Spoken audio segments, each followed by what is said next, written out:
जैसे कि आपके बार बार सवालात आते हैं कि ख्वाब देखते हैं, उनकी ताबीर के लिए कोई प्रोग्राम किया जाए, और आपकी दुआओं से अभी मेरी नई किताब हुज़ूर सल्लल्लाहु अलैहि वसल्लम के इस मुबारक की बरक़ात के बाद एक किताब आ रही है ताबीर ख्वाब। इसमें ख्वाबों के अक़साम, ख्वाबों की ताबीर, ख्वाब की कितने किस्म हैं, वो तमाम चीज़ों को हमने तहरीर किया है शाह शम्स और इमाम जाफ़र सादिक़ अलैहिस्सलाम की तालीमात की रोशनी में।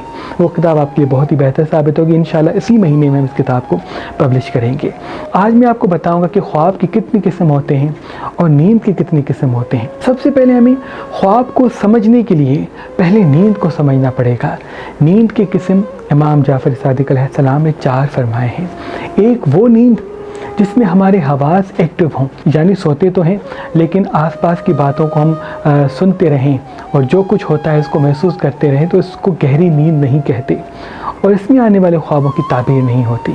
दूसरी नींद वो नींद जो किसी हादसे के सबब आए, यानी अगर किसी का अल्लाह न करे एक्सीडेंट हो जाता है और वो बेहोश हो जाता है, इसमें भी अगर कोई ख्वाब आता है तो वो तकरीबन इल्हामी ख्वाब नहीं होते।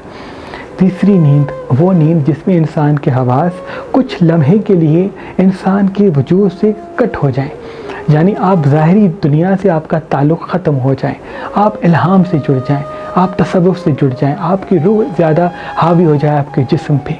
यानी आसपास के माहौल, अगर कोई आप सो रहे हैं, कोई बात कर रहा है, उसकी बात ना सुन पाएँ, आसपास कुछ भी हो रहा है आपको पता भी ना चले, और जब आँख खुले तो आपको मालूम भी ना हो कि आप कैसे सोए थे। तो इस कैफियत में जो ख्वाब आते हैं, इस नींद में जो ख्वाब आते हैं, उसकी ताबीर करानी चाहिए, क्योंकि इसी कैफियत में ख्वाब इल्हाम, ख्वाब तंबी और ख्वाब खुशखबरी आते हैं। चौथी नींद का किस्म जो इमाम जाफ़र सादिक़ अलैहिस्सलाम ने फरमाया, वो नींद जिसके बाद इंसान फिर कभी ना उठे, क्योंकि मौत भी नींद का किस्म है। अगर कोई इंसान मर जाता है और उस वक्त कोई इल्हाम उस पे नाजिल होता है तो उसका मलकुल रोया से राब्ता भी कट जाता है, क्योंकि वो दूसरे आलम में चला जाता है, तो उसकी भी कोई ताबीर नहीं होती। अब जैसे कि मैंने बयान किया कि नींद के 4 किस्म होते हैं, और जो वो किस्म जिसमें इंसान के हवास एक्टिव ना हो, यानी इंसान अपनी ज़ाहिरी दुनिया से कट हो जाए कुछ लम्हात के लिए, तो इस पे इल्हामी ख्वाब आते हैं। अच्छा, ख्वाब की भी कई अक़साम हैं, हर ख्वाब की ताबीर नहीं होती, जैसे कि ख्वाब हिम्मत, ख्वाब इल्लत, ख्वाब शैतानी, ये 3 वो किस्म है जिसकी ताबीर नहीं होती। ख्वाब हिम्मत का ताल्लुक़ यानी वो काम जो मैं ज़ाहिरी दुनिया में करता हूँ, अगर मैं छोटा सा राइटर हूँ, सारा दिन किताब लिखता हूँ और ख्वाब में भी ये देखता हूँ कि किताब उसी तरह से लिख रहा हूँ, तो उसकी कोई ताबीर नहीं होगी। लेकिन अगर मैं ये देखूँ कि मैं किताब तो लिख रहा हूँ लेकिन घोड़े की पुश्त पे लिख रहा हूँ, यानी घोड़े पे बैठा हुआ हूँ और किताब लिख रहा हूँ, तो ये अब ख्वाब हिम्मत नहीं होगा, क्योंकि मैंने कभी ज़िंदगी में घोड़े की पीठ पे किताब नहीं लिखा, तो इसका कहीं ना कहीं इल्हाम से या ख्वाब तंबी से ताल्लुक़ होगा। यानी वो मनाजिर जो आप बिल्कुल वैसे ही करते हैं अब ज़ाहिरी दुनिया में और ख्वाब में भी वैसे ही सेम मनाजिर देखते हैं, तो उसकी कोई ताबीर नहीं होती, इसको ख्वाब हिम्मत कहते हैं। ख्वाब इल्लत जिसकी ताबीर नहीं होती, यानी वो ख्वाब जो ग़िज़ा या बीमारी के तवस्सुस से आते हों। अगर कोई इंसान रात को तली हुई चिपचिपी चीज़ें या मिर्च मसाले ज़्यादा खाता है तो उसको मारा मारी के ख्वाब आएंगे, तो उसकी भी कोई ताबीर नहीं होती।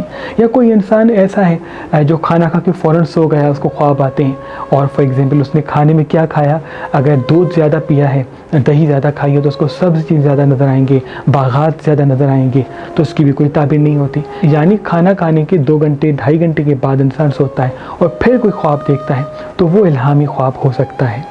अच्छा, कोई इंसान बीमार है, मुसलसल बीमार है और बीमारी की अजीब कैफियत होती है, इस किस्म के ख्वाब बीमारी की वजह से बीमारी की हालत में ख्वाब देखे, तो उसकी भी काफ़ी मरतबा ताबीर नहीं होती। और तीसरा ख्वाब जिसकी ताबीर नहीं होती वो है ख्वाब शैतानी, यानी कोई इंसान शैतानी मनाजिर ज़ाहिरी दुनिया में देखता है और वही मनाजिर ख्वाब में देखे, तो उसकी भी ताबीर नहीं होती। जिनकी ताबीर होती है उनमें ख्वाब इल्हाम, ख्वाब तंबी, ख्वाब खुशखबरी शामिल है। ख्वाब इल्हाम यानी वो ख्वाब जिसमें अल्लाह की तरफ से आप पे इल्हाम हो। उसकी कैफियत ये कि जब भी आपको इल्हाम होगा तो आप एक ठंडक महसूस करेंगे अपने वजूद में, यानी सुकून महसूस होगा। जैसे ही आप उठेंगे आपको महसूस होगा जैसे कोई ठंडी हवा आपने महसूस की हो, या कोई खुशबू आपने महसूस की हो, कोई राहत, कोई सुकून आपने महसूस किया है, तो ये फ़ौरन आप समझ जाएं कि कोई इल्हामी ख्वाब आपने देखा है। उसको याद करने में लग जाएं, कोई ताबीर करने वाला आसपास देखते हो तो ताबीर कराएं, क्योंकि उसमें कोई ना कोई राहत आपके लिए होगा। दूसरा ख्वाब जिसकी ताबीर होती है वो है ख्वाब तंबी। जब भी इंसान कोई ख्वाब तंबी देखता है तो फ़ौरन अचानक से झटके से उठता है, बाद मरतबा हम देखते हैं कि नींद से अचानक से जब हम उठ जाते हैं तो ख्वाब तंबी देख के उठते हैं, या बाद मरतबा उठते हैं तो सर पे पसीना होता है या हाथ पाँव ठंडे हो जाते हैं, दिल की धड़कन तेज़ हो जाती है, तो फ़ौरन समझ जाएं कि आपको ख्वाब तंबी दिखाया गया है। तो उसकी भी याद करने की कोशिश करें और किसी अच्छे आलिम से उसकी ताबीर करवाएं। और तीसरा ख्वाब जिसकी ताबीर होती है वो है ख्वाब खुशखबरी। जब भी ख्वाब खुशखबरी आप देखेंगे तो आप फ़ौरन जैसे ही आप उठेंगे तो आप मुस्कुरा के उठेंगे, आपका चेहरा खिलता हुआ रहेगा। यानी आप ये देखें कि जैसे ही खुशी की लहर आपके वजूद में नींद के बाद जागी है तो समझ जाएं कि कोई ख्वाब खुशखबरी आपने देखा है। क्योंकि जितने भी ख्वाब इल्हामी हम देखते हैं, ख्वाब इल्हाम, ख्वाब तंबी, ख्वाब खुशखबरी, उसका ताल्लुक मलकुल रोया से होता है। क्योंकि जब भी कोई इंसान पैदा होता है उसके साथ अल्लाह एक फ़रिश्ता सिर्फ इसीलिए पैदा करता है उसके साथ जो उसको इल्हाम से जोड़े, इल्हामी ख्वाब के तवस्सुत से वो इंसान अपने फ़ैसले से ही कर सके। इसलिए अगर ख्वाबों को इंसान समझे, उसकी ताबीर से सबक हासिल करे तो इंसान ज़िंदगी में काफ़ी नुकसान से बच सकता है। मेहरबान शादी दफ्तर हैं जिसमें बाहर की कंट्री के भी, बाहर के ममालिक के भी लड़कियां लड़कों के रिश्ते, तमाम अच्छे रिश्ते, पढ़ी लिखी लड़कियां, पढ़े लिखे लड़के, जिसको भी अच्छा रिश्ता चाहिए हो लड़के का लड़की का, वो मेहरबान शादी दफ्तर से राब्ता करें। इंशाल्लाह मालिक अच्छा करेंगे। आज ही मेहरबानशादी.com पे आएं और अपना फॉर्म फिल करके अपने लिए एक अच्छा नेक रिश्ता हासिल करें। या हमारी एप्लीकेशन मेहरबान शादी जो गूगल प्ले स्टोर पे मौजूद है उनको डाउनलोड करके उन पे भी अपना फॉर्म फिल करके अपने लिए अच्छा रिश्ता हासिल कर सकते हैं। मजीद मालूमात के लिए हमारे नंबर पे कॉल भी कर सकते हैं। अल्लाह आपको सलामत रखे।